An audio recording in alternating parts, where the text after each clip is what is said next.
Winner! Winner! Go, go, go! Winner, winner! Chicken dinner mula po sa Iloilo City. Kamusta kaya ang flood control project dyan sa Iloilo? Siya po ay 44 years old. Nagtitinda po ng pangmerienda. May asawa at 2 anak. Kamustahin natin si Aisa Anyayahan. Aisa, good morning! Good morning po, Mapapiti Chacha. Magandang umaga po sa inyo. Opo, Sir Ted Filon. Opo. Opo. Ate Aisa, kayo po ba'y nakikinig sa radyo or nanonood sa TV? Nanonood po ako, ma'am, sa TV. Mula pa po noong 2022, ma'am, nanonood po kami sa programa ninyo. Naku, salamat naman po. Anong channel po yan? Sa 1PH? Sa 1PH po, ma'am, kasi po, tuwing po pagbubukas namin ng TV alas 6, headlines po agad po yung pinapanood namin. Yun, balita. Hanggang ngayon po, ma'am, kahit hindi pa po ako sumasali. Wow. So nag-aabang kayo ng mga balita alas 6 pa lang ng umaga. Opo. Naku, salamat Opo, naman po. kasi po, 2022. Opo, natutuwa po kami sa inyo. Buong pamilya po namin, ma'am, pati po yung asawa ko, tsaka yung biyanan ko po na nandito pa dati sa amin. Naku, salamat naman Opo. po. Malinaw naman ang signal namin dyan sa Iloilo. Sa 1PH po, opo, malinaw po. Malinaw na Channel 1 po. malinaw. Ate Aisa, ikaw po ay nagtitinda Opo. ng mga pangmerienda. Ano eksaktong pangmerienda po ang itinitinda ninyo at saan nyo po ito itinitinda? Opo. Kami po, ma'am, kasi po dati nung may trabaho po ako, kasi po nawalan po ako ng trabaho ng April kasi yung boss ko po pumunta na po na abroad dahil may sakit. Kami po ng asawa ko, ma'am, kasi po PWD na po siya. Nagtutulungan po kami may munting negosyo. Titinda po kami ng mga kakanin, yung mga kasabang bibingka po, mga ubi biko, ubi halaya. Dito po namin, ma'am, tinitinda po sa aming lugar po. Tsaka po sa online din po, yung may mga customers po kami. Yung ganun po yung ano po namin, ma'am. Kasi po Tagalog po yung asawa ko, ma'am, eh. O, saan dito? Saan? Sa Central Luzon ba? Saan Dito siya? dito po sa Pavia po. Sa Pavia Barangay Hibauan po, Iloilo. Okay. Pero paano po kayo nagkakilala kung Tagalog si Mister? Dito po kasi po siya dati na-assign po sa trabaho. Tapos dito na po kami nagkakilala. Pero umuwi pa po kami ng Bulacan, sa Gigin po. Nagtrabaho pa po siya dati sa Makati. Kaya lang po, ma'am, simula po noon, karoon na po siya ng sakit. Hanggang po 2023, na-diagnose po siya ng stage 2B colon cancer. Kaya wala na rin po siyang trabaho ngayon. Ako na po yung breadwinner. Opo. Pero kamusta yung physical na Opo. kondisyon po ni Sir? Kamusta siya? Ito po, may colostomy po siya, ma'am. Yung opera po sa tiyan, tsaka litaw pa po yung bituka niya. Kaya po yun po ngayon po ang munting negosyo po namin, nagtutulungan po kami para po kahit papaano po makakaraos araw-araw din po yung ganon. Kasi po hindi na po siya makabalik sa trabaho, ma'am, kasi sabi nga po ng doktor, like sa kondisyon niya, bawal po siya sobrang ma-stress, hindi na rin po siya makakabuhat ng mga mabibigat o ganon. Kasi po may colostomy pa po siya sa sigmoid colon po niya. Yun ay bag po siya, ma'am. Opo. So medyo hirap siyang kumilos. Nakakakilos naman po siya, ma'am. Kaya lang po, yun nga po, hindi lang po siya makayuko, hindi rin po siya makabuhat ng matagal at makalakad po ng matagal. Pero nakakatulong po siya sa negosyo namin. Siya po nagluluto, ma'am. Oy, nakakapagluto pa si tatay. So kumbaga magkasama pa rin kayo sa paghahanap buhay para po maitaguyod itong 2 anak nyo na isang grade 11 at yung isa anong grade po, yung 8 years old? Grade 3 na po siya. Grade 3, nanay. Oo. Nahinto po sila yan, ma'am, sa pag-aaral nung na hospital po yung tatay nila. Kasi mag-isa lang po ako na masikaso. Oo, wala po kayong... Yung mga kapatid po niya. Kapatid po niya nasa Cabanatuan. Kayo po, pamilya nyo, wala rin dyan? Andito din po, ma'am. Iniwan ko po yung bunso namin sa mama at papa ko na senior. Tapos ako lang po mag-isa sa hospital. Tapos yung panganay namin dito po sa bahay na iwan. Ilang taon na po yung senior yung mga magulang? 70 plus na po yung mama at papa ko po. Oo. So, ibig sabihin talagang kayo po lahat, dalawa naman kayo ni tatay, lahat, pinipilit nyo pong itaguyod yung 2 bata sa pagtitinda ng merienda. Kung okay lang po malaman, sa isang araw, magkano po ang kinikita nyo ni Mister? Kasi nung ano po, kasi po nung may trabaho pa po ako, nung naglalayos na officer po ako, ginagawa po namin tong part-time, ma'am. Kumikita po kami, bawa, nung pupuhanan po kami ng, bawa, 1.5, kumikita po kami ng mga 500, 600. Tapos nung nawalan po ako ng trabaho, dito po kami nag-focus. So, malaki po. Bawa, kami, mga 4,000, mga 1,000 plus o 2,000. Kaya lang po, ma'am, dahil po wala po ako ngayong trabaho, yun po nakukuha po namin lahat doon.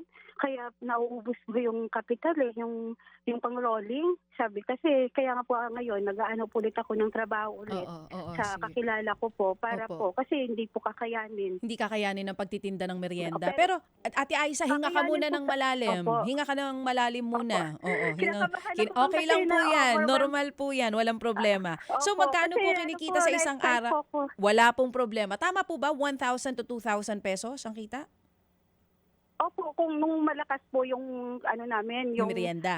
may kapital, actually po malakas po talaga, ma'am. Kulang po lang po talaga kami sa kapital dahil po nagagamit namin kasi po marami po naghanap. Nilagyan po kasi namin ng pangalan, ma'am, yung label namin. Kaya po dito nakikilala po kami na masarap yung pagkain namin, mura, ganun. Kaya malakas po yung yung benta. Nga lang po, dahil nga po, wala po kung Sige. permanenteng income ngayon, Oo. nakagamit po namin. Sige po. Kung sakali ba, Yung kapital magkano po. ba ang kapital na kailangan nyo po para sa pangmerienda? Opo. Kasi po, yun po sana, ma'am, para ma-serve po namin lahat. Kasi po, kinosting-costing na rin po namin yun. Nasa 5,000 po yun. 5,000. Included na po. Actually po, ma'am, butane po yung ginagamit namin ngayon eh. Kasi Oo. naubusan po kami ng gas. Naku, di ba Pero delikado sige lang yun? po, patuloy pa rin.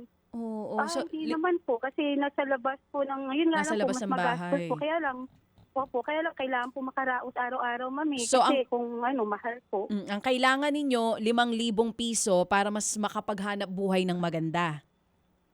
Opo, Sige makapaghanap buhay po habang po naghahanap po ulit ako ng trabaho po ulit. Kasi po kahit po na may ano po ko, na may trabaho po ako, nagagawa po talaga namin to kasi noon pa po namin to ginagawa. Kaya lang po nakafocus po kami ngayon. Naubos na po yung ano namin. Kasi lalo na po ngayon, umuupa lang din po kami. Kailangan na din po. Bayaran. Kailangan din po Sige. namin na mabayaran. Oo. Ate Opo. Aisa, ganito. Hinga ka ulit malalim. Hinga ulit. Walang tuldok si Ate Aisa, no? Pwede ito maging rapper habang nagtitinda ng merienda eh. Pero Ate Aisa, sige, ganito. Kung sakali, etong ibibigay sa'yo ng Happy Anonymous natin, pangpuhunan ba o para sa anak mo na bunso daw na magpapabunot ng ngipin? Actually, ma'am, yung kaya po ako sumali po dito, kasi po nung June, ipapabunod ko po sana yung naligaw po niya ng ngipin. Kaya lang po sabi po dito sa health center, wala daw po silang sapat na equipment para po doon kasi malalim daw po yung pagkatubo ng ngipin. Ni-refer po kami sa dental clinic, private po. Kailangan po siya pero binigyan po kami ng request ng panoramic x-ray po kasi bago po. Oo. Magkano daw ang Ano kakailanganin para sa pagpapabunot ng bata? po, tinanong ko rin po siya noon, sa x-ray daw po, mga nasa 1,000 plus. Tapos yung check-up, kulang-kulang 2,000. Kaya kasi naisip ko po na sumali po dito kasi malaking bagay po yung premyo. Kasi yung anak ko po, tinatanong niya po lagi kung kailan daw po ano yung ngipin niya dahil sumasakit. Tapos pag sige nagtutupa po. siya, dumudugo. Oo. Opo, Sige. Nanay, nabigyan- ano muna yung Bible verse natin bago tayo pumunta sa proseso ng pagbunot ng ngipin? Sige, Nay. Ano muna yung Bible verse? Mga kawikaan 29:4, pinatatatag ng hari ang bansa sa pamamagitan ng katarungan, ngunit ginigiba ito ng mga humingi ng suwal at mga gahaman. Amen. Ang ganda ng explanation Opo. ni Pastor Jeff dyan. Opo. Ngayon, Maganda Tsaka po. talagang napapanahon. sobra. Pero, ito, yung pamuhunan ni Nanay, wala ng problema dahil nagpadala si Happy OG ng 2K at si Happy 11 ng 3,000 piso. So, yung 5,000 pisong puhunan, Ayun po. solve na. Ako po. Okay. Wala ng Salamat po. problema. Andali. Aisa, Opo. relax Opo, muna ha. Sir Ted. Hello po, Sir Ted. Wait lang Like ha. Wait lang ha. Sige. Talagang Ilonggo ka? Okay lang po ako, sir. Okay. Saan ka sa Iloilo City mismo? Dito po ako kami na po nakatira sa Pavia, Iloilo. Pero taga Iloilo City po ako, taga Lapus po ako, Barangay Okay. Lobok. Doon po yung mga magulang ko. Sige. Okay, ganito ha. Relax ka lang ha. Relax. We only have 3 minutes before 10 o'clock kasi kinakailangan magpaalam kami by 10. Ganito. Oo, ang dami mong ikinuwento, naniniwala kami sa'yo. Ang dami mong problema sa buhay, nakikiisa kami sa'yo sa problemang ito. Kasi yung sinasabi namin, kung araw-araw ka nanonood sa amin, nakikinig sa amin, nauunawaan namin yung hirap ng buhay ninyo. Kaya kami lalo nang gigigil at naiinis at namumuhi sa napapakinggan at nababalitaan natin na pagnanakaw sa pera ng bayan. Sa dami ng tulad ninyo, di ba? Sa dami na naghihirap, sa dami na nagpapagod, sa dami ng mga bago ka kumita ng piso, napakahirap ang pagdadaanan mo. Kaya ganito, Aisa, ha? Oo, meron ka na 5,000, pampuhunan ninyo, padala ka lang sa amin. Salamat po. Padala ka lang sa amin ng mga prueba sa mga ikinikwento mo. At ngayon, nakakasiguro ako sa iyo yung pampabunot ng anak niya. Papabunot ng ngipin. Opo, et cetera, dito. Ito pa lang ha, padalhan mo kami ng prueba doon sa iyong mahanap buhay na iyan, sa iyong butane ka mo na yan. Oo, sa dito pangmerienda, yung sa tinitinda. asawa mo na problema niya sa Yes. kalusugan, sa Dalawang anak anak. mo. Ngayon pa lamang, nag-ambagan na kaagad si Happy Man, si Happy K, alright, si Happy Kabalen, si Happy Daddy, si Happy Listener, at maging itong ating, itong si, hindi ko na maintindihan ito. Tingin nga. Basta si Happy. Okay, anyway, ganito ha. Sige, ganito pa lang ha, ganito. Ngayon, ang tatanggapin mo, sigurado na ito ha, 15,000, 15,000. Ay, naku po. Maraming salamat Okay. po. Ay, dininig po talaga ng Diyos yung panalangin ko, Sir Ted. Amen. Mag-appreciate siya Sige, sa- ulitin ko lang ha. Ito ha, Happy OG, 2,000. Si Happy 101, 3,000, 5,000. Tigda 2,000 si Happy Man, Happy K, Happy Kabalen, si Happy Daddy, at si Happy Listener. Tama, set?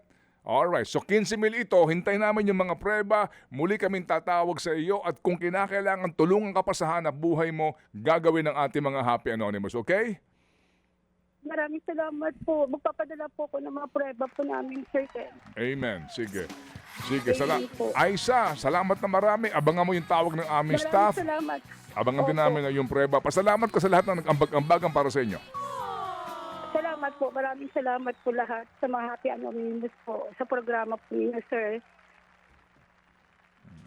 Salamat din sa inyo, sa inyong pagpupursige para sa inyong pamilya. Thank you. Salamat na marami. Yan po ang ating winner today, si Aisa Anyayahan. Yan.